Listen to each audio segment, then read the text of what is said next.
Thank you all for having me. I'm really glad to be here. I've always been, I think Jongbom knows, I've always been interested in Korea. So I'm very happy to be here. And thank you all for coming. I hope that what I say will be interesting. And I intend for you to understand almost everything that I say. So I hope that you do. If you have questions, please just interrupt me. I would be happy to answer you at any time. So, rotations on graphs and fractional exponents in groups. I want to talk about rotations. I hope you all know what that means. Let's talk first just about rotation around a circle, which is pretty simple, like this. I want to appreciate this. This is actually the first time I made a talk which has some moving pictures in it, so I hope you appreciate it. I think it's going pretty well so far. So rotation around a circle is just like this, all right? Usually we talk about the orbital period. You can think of this like a planet going around the sun. The orbital period, that's how long it takes to go one orbit, one rotation. For the Earth, one full rotation around the sun is 365 days, as we know. Actually, it's this number, closer to this number, because of the extra day every 4 years. It's lucky for us that this is very close to 1/4, so that we can do 1 day in 4 years. It would be strange if it was a different fraction, but this is the orbital period of the Earth. In this talk, actually, I will more often talk about the frequency, which is the reciprocal of this. So for the Earth, it's this number. This is 1 divided by this. So it's 0.0027 rotations around the sun per day. It's a small number. All right. Pretty simple, right? I hope so. Actually, it's a little bit more complicated with the orbit of the planets, because planets, probably you know this, don't actually orbit in circles. They orbit in an ellipse, like this, right? In the ellipse, the ellipse has 2 focal points. One focal point is the sun, and the other focal point is just somewhere in space. And the planet actually does not go in a circle, it goes in an ellipse. But it's okay. I do topology, so an ellipse is really the same as a circle in topology. So, ellipse with one L. I did? Ellipse? Oh, did I spell it wrong? Okay. Sorry. This is ellipse like ... I think that's how you spell that one. Ellipse. I don't know. All right. Sorry.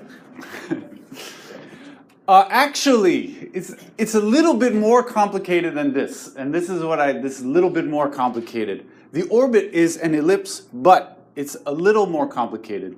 The planets orbit in ellipses, extra L, with precession. I don't know if you've heard this word. This is a pretty useless word in English. You will only ever use this when you're talking about this.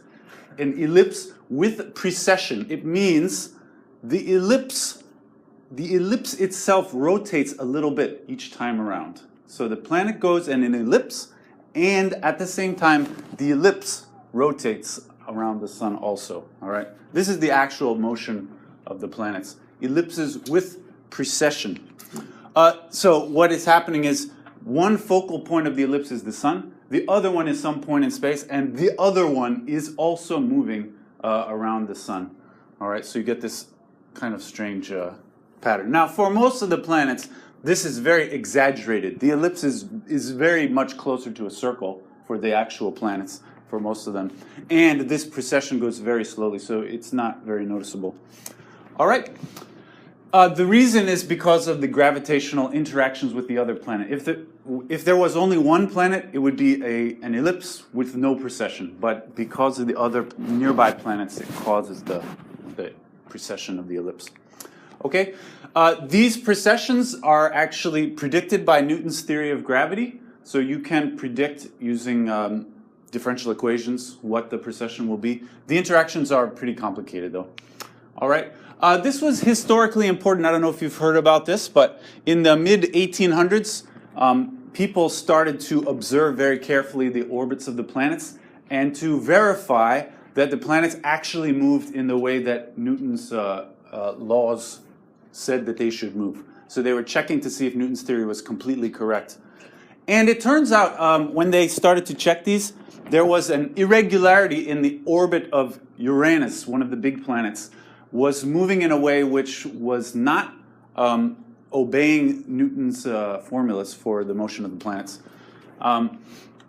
It was close to the predictions, but not exactly right. So what was the problem here? There was this guy, a French astronomer named Leverrier. In about 1845, he observed this problem in the orbit, and he guessed that perhaps the problem in the orbit was caused by another planet that they didn't know about, that was influencing the orbit of Uranus.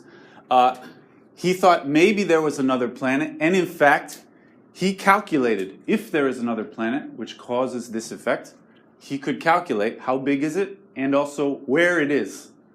And so this guy, Urbain Le Verrier, calculated where the other planet would be, and then somebody looked in a telescope, and it was there, and it was the planet Neptune. So Le Verrier discovered Neptune mathematically, without any observation. He predicted, using calculus, differential equations, where it would be, and it was there. It's a pretty remarkable historical moment for mathematics and physics, I think. And he was very, famous for having done this. In 1859, this is about 15 years later, Leverrier discovered another problem in the precession of Mercury. So Mercury has an ellipse with precession. He calculated the precession using Newton's laws, but it turns out the precession that you observe when you look at Mercury is slightly different from what it should be by the calculations. Here's the difference. It's slightly different. Newton's theory says that this should be the precession. The orbit will change by 1.5 degrees per century. This is a very small amount. 1.5 degrees per century, the ellipse will precess. Okay, this is, if you do the mathematics, this is what you think it should be. But when you look at Mercury, and this was possible, even this very small amount was observable at the time. When you look, the actual precession is this. Not very different. 1.5436, okay? This is the true, when you look at in the telescope, this is what you see. But this is what the mathematics predicts, okay? So there's another problem. And what do you think Leverrier said? He said there must be another planet, which, because he was correct about Neptune, he said there must be another planet. This one must be very close to Mercury, which is the one, the first one away from the sun. All right. So Leverrier believed he had discovered another planet. It must be very small and close to Mercury. Very small because it does not seem to affect any of the other planets. And it must be close to Mercury for that reason. It only seems to affect Mercury. So again, he made predictions about where it must be and what size it must be. He named this also, he called it Planet Vulcan. Have you heard of Planet Vulcan? No. So you know that this is not a real planet, okay? But he thought that this was a real planet. It could not be reliably observed, though. He told everybody this is how big it is and this is where it should be, and they looked and they didn't see it. Although if you look at this, some people actually did see it. They said, "Oh, I see it," but not everybody saw it. And there were times when two different people looked at the same time, and one person said, "Yes, I see it," and the other person said, "No, I don't see it." So it was controversial. They weren't sure if it was real or not. Now we know that there is no extra planet Vulcan right next to the sun. Vulcan does not exist. Eventually, they figured out what the problem was. Did anybody heard this before? Anybody know what the? Relativity. Yes, relativity. This is Einstein. The general relativity says this was a new theory about the way that physics works in the motion of the planets and everything else. In 1915, so this was much later, this Frenchman, Leverrier, did not live long enough to see the solution. But as you know, general relativity predicts that Newton's theory was very slightly wrong. Usually you don't notice. The only time you notice is at very high energies or near a very massive object. And so that's why this general relativity has an effect which you can observe on Mercury, but it also has an effect on the other planets, but it's not observable because it's so slight. Mercury being so close to the sun, you can actually see the difference. All right, general relativity is the problem. Anyway, this is, I'm not really going to talk about this stuff, though. This is, I thought, interesting historical background. I want to talk about rotations and Poincaré. Poincaré lived around this same time, and he was also interested in the orbit of Mercury, because at this time, the late 1800s, this was like the big thing that everybody was trying to solve. And Einstein eventually is the one who solved it. Poincaré died in 1912, which is before general relativity was published. So he didn't solve the problem, but he worked on it. And he became very interested in the general problem of rotations. And so the problem of the precession of Mercury inspired him to develop a whole mathematical theory about rotations. And that's what I want to talk about today. So it's not really directly about Mercury, although it was why he did this was because he thought maybe it could be used to solve the problem of Mercury precession, even though it wasn't. Poincaré, first of all, focused on circle rotations, but as I said before, Poincaré's theory is really a topological theory, and so it doesn't really matter if you're talking about circles or anything that's like a circle topologically. So it works for ellipses also. So let's get some details here. I'm going to write the circle as the interval 0 to 1. When you glue the endpoints together, what you get is something like this, where just one of those points represents 0. If that one over there is 0, then this one over here would be 1/2, and then, you know, this 1/3 is 1/3 of the way around, 3/4, okay. And then this one, I'm also going to call this point 1. So you can just label all the points around in this way. All right. Then, for example, if I want to discuss a rotation by 90 degrees, pi over 2 radians, as a function with those coordinates where you go 0 to 1, that would look like this. F of x equal x plus 1/4. You add 1/4 onto the coordinate. That's 1/4 of the way around the circle, which is 90 degrees. And you read the answer, I say mod 1. That means if you add 1/4 and you get something bigger than 1, you just ignore the whole number part and you take the fractional part or the decimal part. Okay, you could view this as a graph if you want. This is a graph where, you know, x equals 0, f of x equals 0.25. So this is just the graph of this function here.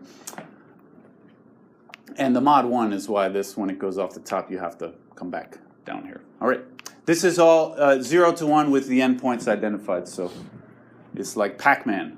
When he goes off one side, he comes back the other side. Okay, so in this example, all points are rotating by the same amount, 1/4, all right? Here's a bit of a stranger example. This is still a function. This time it has this formula, although the formula is not really important. This time, different points are going to rotate by different amounts. You can see 0, f of 0 is 1/4, just like last time. So 0, the rotation was by 1/4. But if you look at some other points, you'll see it's not the same. For instance, 1/2, f of 1/2 is here, equals 1, or 0, you could say, either way. So 1/2 is being rotated by 1/2. It went from 1/2 up to 1, or down to 0 if you like. But either way, these are different, you know, different amounts, right? Some points are rotating more, some points are rotating less. The amount of rotation, how did I compute this? It rotates by how much? You just subtract the original x value and the what you get after you plug into the function. All right, f of x minus x. Okay, Poincaré asked this question. If I start at x, just choose any point to start, and then do f of x repeatedly. You do the function again and again. You keep on plugging the answer into the function. How much will x rotate on average each time? Each time you plug it in, you get a different amount of rotation. But can we study on average, is there something like an average rotation per iteration? Is that something? All right, here he had a little trick by which he could do this. This graph is a little difficult to deal with because of the sort of the Pac-Man thing. It's strange that you have to go up the top and come off the bottom again. So he modified this a little bit, and this may look familiar to you if you've had some topology. Instead, use this function. So I'm going to extend this instead of just in the box, extend it to a function which the graph is on all of R2. And instead of the little piece down here, I'm actually going to just connect it where you feel it should go at the top. And then repeat this throughout the rest of the xy plane, okay? You get this strange bumpy function here, all right? This turns it into a function from R to R. We started with a function on the interval, or really on the circle, and this way of sort of unwrapping it turns it into a function which is an ordinary real-valued function, not just on the circle, okay? The fraction part, if you look at this function and you ignore the integer part, you take only the fraction part, you get the same function that we started with before. And if you look at only the integer part, it tells you the total number of rotations that happen. So like in this interval here, there were no rotations. But once you go up to the next one, things have rotated once all the way around plus a little bit extra. All right, so the fractional part tells you the specific position. The integer part tells you how many rotations happened. So this construction, like I said, start with the circle and you unwind it into the whole real line, and you do the same thing with the function. You take a function on the circle and you can unwind it into a function on the whole real line. This is something that you may have seen in topology. It's called the universal covering space for the circle, and it works very well for lots of things on the circle. All right. The big function f, the big F is called the lifting of the little f. The little f is a function on the circle, and you transform it into a big function on the whole line, which is called a lifting. All right, and here's the definition that Poincaré made. He defined this thing called rho of x is the limit of this fraction over here. This is the average rotation per iteration. Remember I said the rotation in each step is just f of x minus x? So what you see in the numerator here is f to the n of x minus x. That would be the total rotation after n steps, because you do the function n times. And then if we divide by n, it becomes the total rotation after n steps divided by n would be the average number of rotations per step after n steps. Now this number, when you divide by n, it'll be a little bit different every time, but you take the limit as n goes to infinity. And maybe you get an actual number if the limit exists. All right. This is the average rotation for iteration starting from the point x. And Poincaré proved the theorem about this, which is a great theorem.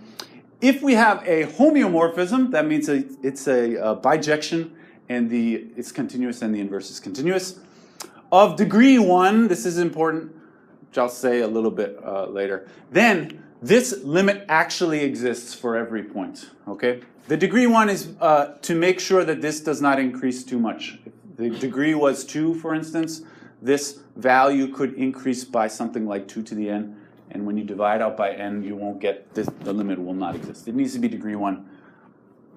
I think it will exist for degree minus 1 also, but he just talked about homeomorphism of degree 1. Then it exists for every x, and this is a more remarkable fact, rho of x is the same for every x. Actually, this limit does not depend on what the starting point is. It's the same for all x's. That's a little surprising, in my opinion. All right. This rho of x he called the rotation number. It tells you the average amount that all the points are rotating per iteration. All right. Can I ask you a question? Yes? Like, if we don't assume homomorphism, or like you don't have the degree condition, how bad is that number? Like, simply you don't have. Yeah, so the degree condition is very important because, like I said, if the degree is higher, then the limit will not exist, and you can't really say anything. Okay. But if you don't assume homomorphism, then can you wait a few minutes? That's exactly what I'm going to talk about. So yeah, that's an excellent question. This homeomorphism is not necessary, and we're going to talk about what can you do if it's not a homeomorphism. And the answer is mostly everything. It still works. But anyway, I'm just going to look at our examples here. In this simple example, all the points are rotating by 1/4, so the rotation number is 1/4. You can just believe me, or if you don't believe me, you can compute it. It's not hard. let's just do for fun. This was the formula for that function.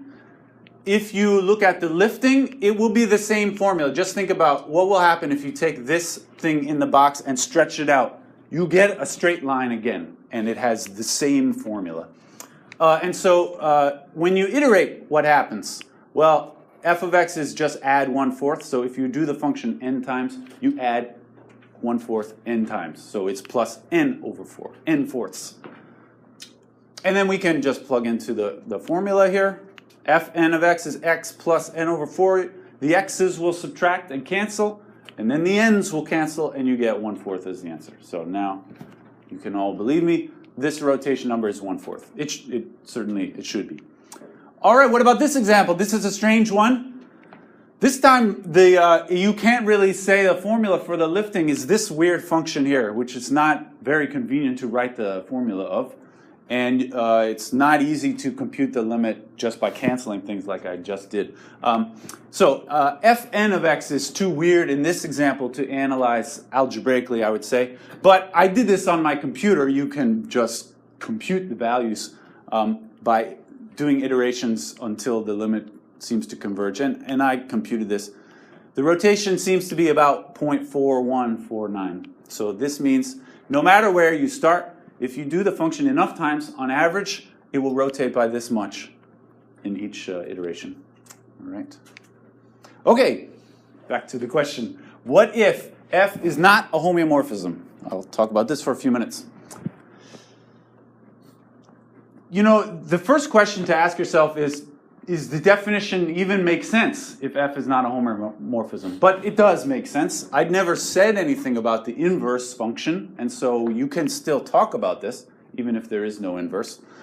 Like I said before, f must still be degree 1 or else the limit will not exist. So the degree condition is important. But f being invertible, it turns out, is not actually important. One major difference is, if f is not a homeomorphism, then this rotation number may be different for various x. Okay, so Poincaré's theorem says if it's a homeomorphism, that number is always the same for every point x. It's not true, though, when it's not a homeomorphism. The rotation number may differ for various x. But here's, I want to talk about another way of looking at the rotation number in terms of periodic points. So a periodic point is one for which f to the k of x equal x. This means after you do the function k times, you may get different values for those k times, but after those k times, you finally arrive back at the starting value again. That's called a periodic point with period k. In that case, it's what will happen if you do this function many times and end up at the same place. If you know something about covering spaces, I think you will see easily that this means actually that when you do the lifting to the covering space, you don't exactly come back to the same spot. You come back to a point which is different by an integer. And so the lifting map looks like this. Fk of x equals x plus m for some integer m. And if you do it instead of k times, you do it kn times. It's just the same. When you do k times, it adds m. When you do k times n times, it will add mn times. So you'll get this little formula here. In this case, what happens to the rotation number? The rotation, that's the definition. I'm going to replace, since this limit, if you believe me when I say the limit exists, I'm going to replace the n's both times with kn. Really, this sequence of numbers over here is a subsequence of this one. So if you believe that the limit exists, which I'm just telling you it does, then this is a subsequence, so it will have the same limit. Anyway, f to the kn of x is this, and so you can plug this in. Again, the x's will cancel, the n's will cancel, and the result is m divided by k. So in the special case, when you have a periodic point, it's very easy to say what the rotation number is. It's always m divided by k, where k is the period, and m is this amount, which is how many rotations happen after the kth iteration. All right. So if you only care about periodic points, then this is a much easier definition for the rho of x. All right, just say rho of x equals m divided by k. No limit is necessary. No iterating the function is necessary. All right. If f to the k of x is x plus m, then automatically the rotation number is m divided by k. All right. Here's an example of a strange function which is not a homeomorphism. This is still degree 1. You can tell because it goes up and then back down and then up. No, up, here, and then down, and then up again. It ends up, total, it goes sort of up just once through the picture. If it went up, 3 times, that would be a degree 3. This is a degree 1. Here, though, 0 is a periodic point. F of 0 is 0.25. And then if you plug 0.25 is here, and you get 0 again. F of 0.25 is 1 or 0. All right? So that means this is a periodic point with period 2. And in fact, you can see that after 2 iterations, it will have gone 1 full rotation. So F2 of 0 is 0 plus 1. And this fits exactly the format that I was just discussing. Remember, if f to the k of x is x plus m, then the rotation is m divided by k. So in this case, we get 1/2. The m is 1, and the k is 2 here. So the rotation number for 0 is 1/2 here. All right? And I was able to compute that just because of periodic point. I don't have to do any limit or any of that stuff. All right. Here's a surprising result about the rotation numbers. This is only interesting when it's not a homeomorphism. This is a theorem, I believe it's by Misiurewicz, who works in dynamical systems, is still living now. I think this theorem was proved in the 80s. Oh, it's hard to tell exactly. I think maybe this was a case when a lot of people kind of knew about this and somebody finally proved it. Anyway, if F is a map on the circle of degree 1, not necessarily a homeomorphism, then the rotation number exists for every x. This is not a surprise, that's just because of the degree. And this is the surprising part. It's a little complicated, but if I have 2 different points, x and x prime, with 2 different rotation numbers, and there's some other number in between those 2 rotation numbers, then there is some actual point whose rotation number is that other number, okay? So, for example, if we have 2 points with rotation numbers 1/4 and 3/4, there must be a point with rotation number 1/2. It's because 1/2 is in between 1/4 and 3/4. All right. This is a very strong statement. It says if you have some point that rotates a certain amount and another point rotates a different amount, you automatically must have all the other rotations in between. They all exist in the circle. All right. So in this little case here, you have to have a rotation number of 1/2, but also this other strange number, because it's between 1/4 and 3/4, there must be a point which has that rotation. And here's another strange number. It doesn't even have to be a rational number. Even all real numbers in between those 2 rotations must appear as a rotation number of another point. All right.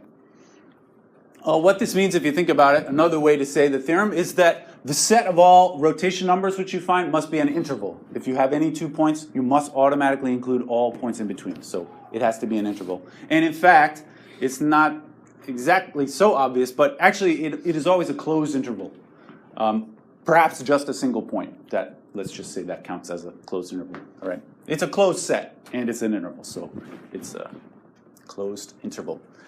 And this is called the rotation interval.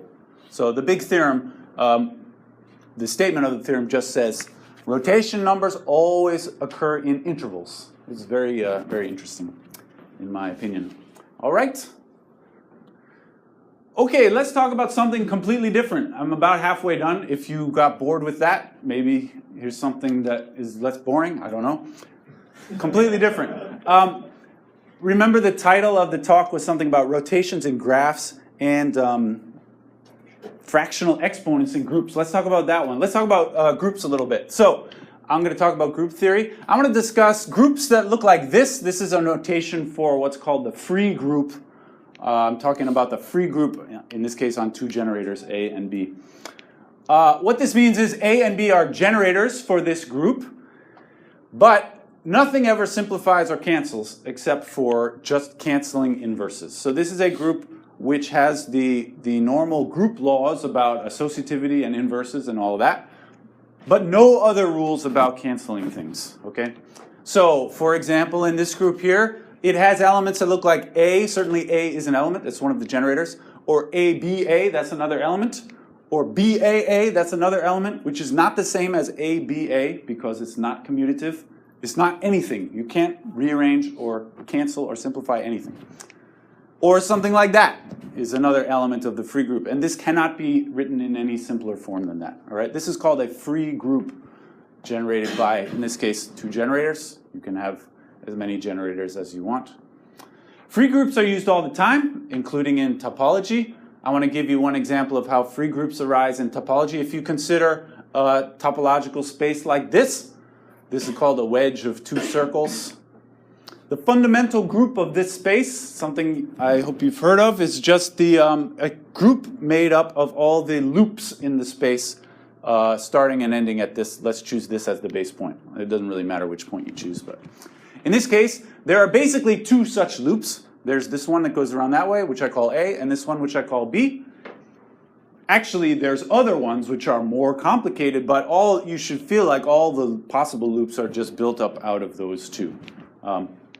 Here's some other ones. This one goes around A, but backwards. I call that A inverse for obvious reasons. How about this one? It goes around this way and then around this way. That I will call BA because it's the same as doing B and then A. All right.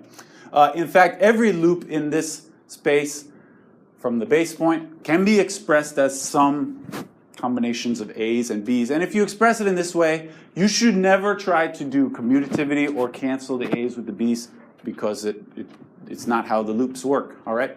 It turns out actually any graph has a free group when you look at its fundamental group. So here's another more complicated graph. This one has sort of 3 generators for the fundamental group. You could call them A, B, and C. There's different ways that you could have chosen these, but the free group, the fundamental group for this graph is a free group on 3 generators, and you could choose those to be the 3 generators. All right, pi1 of x means the fundamental group is the free group generated by A, B, C. Okay, here's another kind of group. A, B with a little q up there, all right? This is a group which has elements like this. A is an element. I'm also going to allow this, A to the 1/2. This is the fractional exponents thing I said in the title. Or something like this, B to the -2/3, A, B to the 5th, all right? Other than, these basic rules for exponents, I'm not going to allow any other relations in the group, okay? So, no relations except for these rules for exponents. These are rules that are already satisfied in a free group, but you kind of have to say something special about them if you're going to allow the P and the Q to be fractions. Let's say these will still be true, but no other rules in the group, okay? There's a name for this. This is called a free Q group. It's like a free group, but it has rational exponents. That's the Q is for rational numbers. It's called a free Q group. Actually, you don't have to use Q here. If you want, you can use something else. You could use R, real exponents if you want. Just anything in which these rules make sense. So in fact, you can use any commutative ring with identity for the exponents. This is very strange to use some other things, but you can use any ring you want in the exponents there. But I'm just going to focus on Q for now. You probably never heard of a Q group. Maybe you're wondering right now, why didn't my teacher ever tell me about Q groups? I'm telling you, it's because they don't really represent anything which is obviously useful, all right? This is the thing that when you start doing, mathematics research, the first step is to have a new idea. And then you have to think, okay, I have my new idea. Is it actually interesting at all? And if it is, then that's good. If it's not, then it might still be a correct idea, but if it's not interesting, then nobody cares and nobody will teach it in an algebra class. That's probably why you've not heard about free Q groups. I think a good mathematical concept should make sense, but should also express important ideas. And Q groups, they do make sense. It is a legal group. There's no problem with the group rules or anything like that. It's just not terribly important. So Q groups have been studied in group theory since the 1970s, and actually there are some applications of Q groups. It's just they don't arise naturally in topology, which is why I've never heard of them, and they are pretty obscure. I have a colleague who does algebra, and he told me he read a paper once in which they used a free group with exponents in a polynomial ring. Sounds pretty strange to me. So it is possible, and it has been used before, but it's, in my opinion, not very natural. He couldn't explain to me what it was used for. It was too complicated. So, don't arise naturally in topology, though. Why not? Well, if you just think about like A and B as loops in a fundamental group, what is B to the 1/2 supposed to mean? Well, you could say maybe it means go around B only halfway around. Okay. But then what is this? This means you go around B halfway and then A 2/3 of the way. But if you go only halfway around B, you're not at the base point anymore. You can't go around A from there. So this is not really represent anything. Maybe this one makes a little bit of sense topologically, but this one I think doesn't really.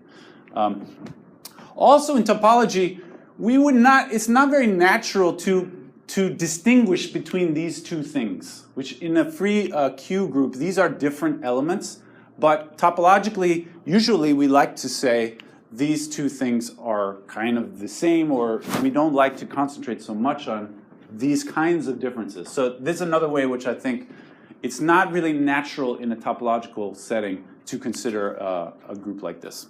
All right, but I'm going to, in my remaining time, try to describe a topological problem in which the free groups actually do arise naturally, mostly.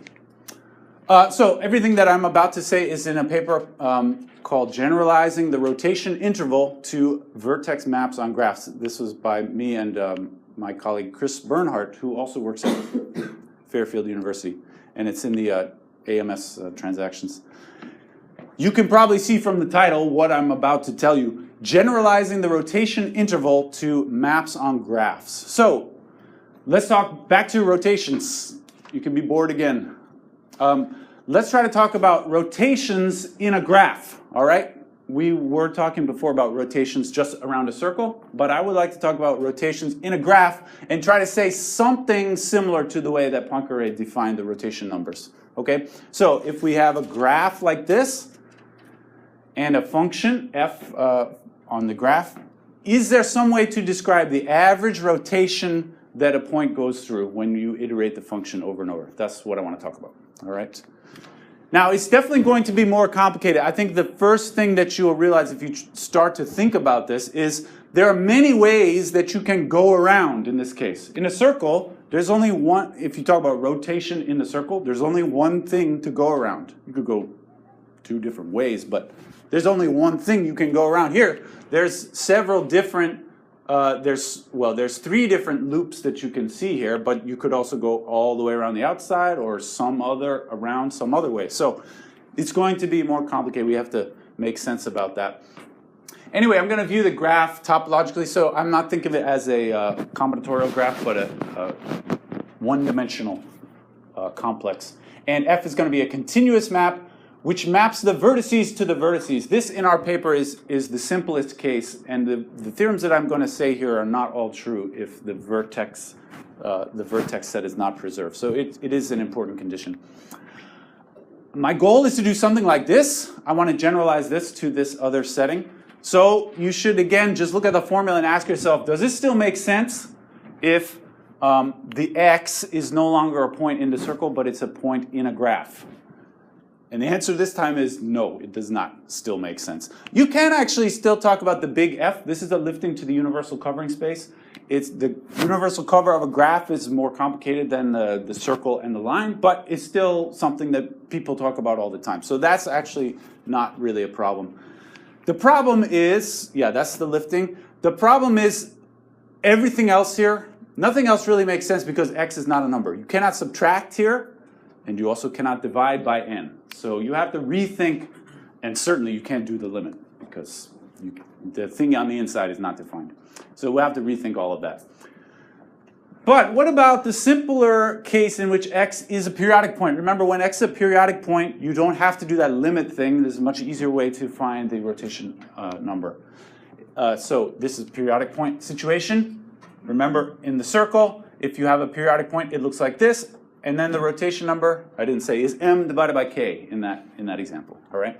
This is because the covering transformations on the circle are addition by integers. That's why when you have a periodic point and you lift it up to the covering space, you get something like x plus m, all right? On a graph, the same thing happens, only the covering transformations on a graph are not addition by integers. The covering transformations are multiplication or translations by elements of the fundamental group. So on a graph, when you lift to the covering space, you get a formula like this. F to the k of x equals wx, where w is some loop in the covering space, or some loop in the space, or you could say some covering transformation in the covering space. This means that after k iterations, if this is true, what it means is the x, it moves around a little bit after all these iterations. Where did it move around? It has traveled across the loop w and then returned back to x. So this w here represents where did the x go around before it came back to where it started. Here's our definition that we use to define the rotation number in this setting then. So in this case, for a periodic point, you have this, this w, remember, is an element of the free group. And in this case, we define the rotation element as w to the power 1 over k. All right? This is an element of the q group, pi 1 of x to the q, because of this non-integer exponent up here. All right? This is the definition. We call this the rotation element for a point x. All right? What does it mean topologically? It means if x has a rotation element like this, say ab to the power 2/3, what that means is, on average, x rotates around the loop ab 2 times every 3 iterations. All right? That's what it means. On average, every 3 iterations, it goes around ab squared, or you could say it goes around ab 2 times for every 3 iterations. This is what the interpretation of what that is. I said that this lives in the free Q group mostly. Actually, we only ever consider rational powers of a single element, just this. We never consider something like b to the 1/2 times a to the 2/3, which, as I said before, doesn't really make any sense at all. So our rotation elements do not occupy this entire group. It's only a single element with a single fractional exponent. All right. Remember the rotation interval. I said that the name of the paper was Generalizing the Rotation Interval, so I better tell you what the theorem is which generalizes the rotation interval. This was the theorem about the rotation interval. If you have 2 points with different rotations and there's some number in between, then there is some other point which has that number as the rotation. So our version of this theorem looks like this. So the setting is a vertex map on a graph. It has to be homotopic to the identity. This is the degree condition. In a graph, it's more complicated to talk about degrees in a graph. This is the condition that we need to use, that it's homotopic to the identity. Anyway, the result is, if I have 2 periodic points which are interior to some common edge, this is another condition. They have to be inside the same edge.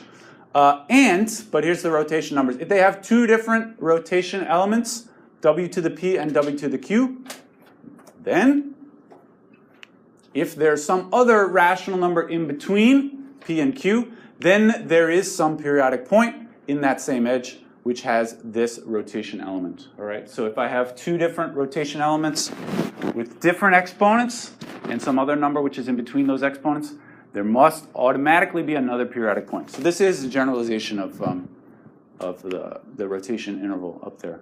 Now, one thing that's special about this is I assume they were the same algebraic element with 2 different numbers upstairs, okay? Can we do something if they are different algebraic elements with 2 different numbers? Yes, we can. So this is, all right. This is when the 2 points have the same free group element. What if it's different? Here's the more complicated version of this theorem, and this is going to be the end, basically. This time it looks the same, only now you see a w and a v, okay? So what if they have different words, different algebraic elements, and also different exponents? Can you say anything then?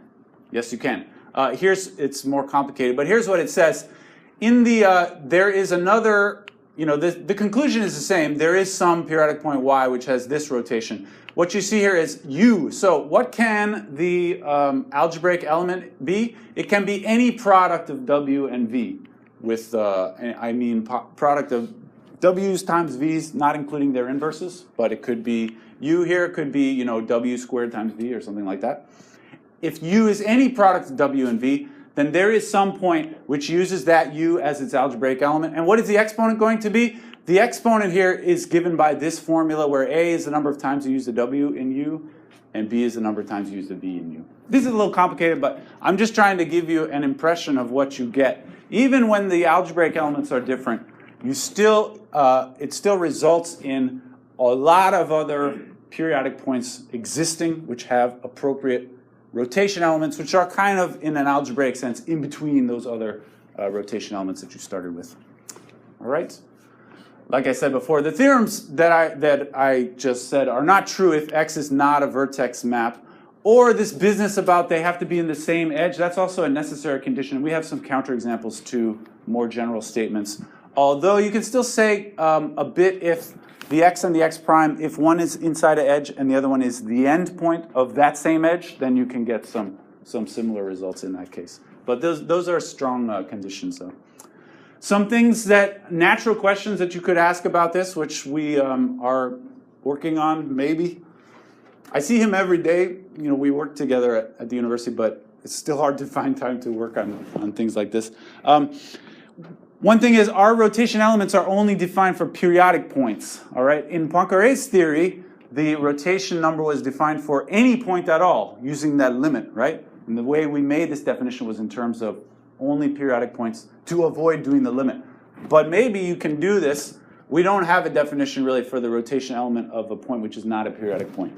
Any such definition, I think, would have to somehow use a limit, which is hard to work into the algebraic setting that we're using. So it's an obstacle.